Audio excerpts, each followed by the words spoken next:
ମହୁମାଛି ଆକ୍ରମଣରେ ବୃଦ୍ଧ ମୃତ। ବାଙ୍କୀ ବ୍ଲକ କଳାପଥର ଅଞ୍ଚଳର ଲେମ୍ବେରୀ କୃଷ୍ଣପଲ୍ଲୀ ରାସ୍ତାରେ ବାଘୁଆ ମହୁମାଛି ଆକ୍ରମଣରେ ଜଣେ ମୃତ 3 ଜଣ ଆହତ ହୋଇଛନ୍ତି।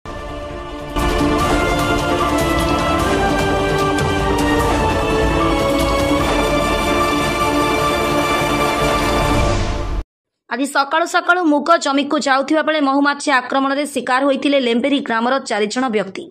3 ଜଣ ଜୀବନ ବଞ୍ଚାଇ ଦୌଡ଼ି ପଳାଇ ଯାଇଥିବା ବେଳେ ବୃଦ୍ଧ ଗୁଣ୍ଡୁଚି ପ୍ରଧାନ ବୟସ 72 ବର୍ଷ ପଡ଼ି ଯାଇଥିଲେ।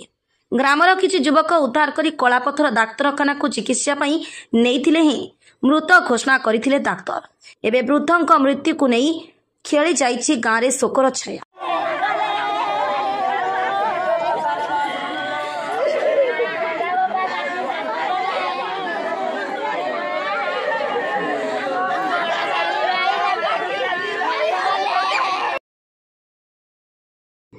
बांकीरू मानस रंजन साहू का रिपोर्ट, खबर हब ओडिशा।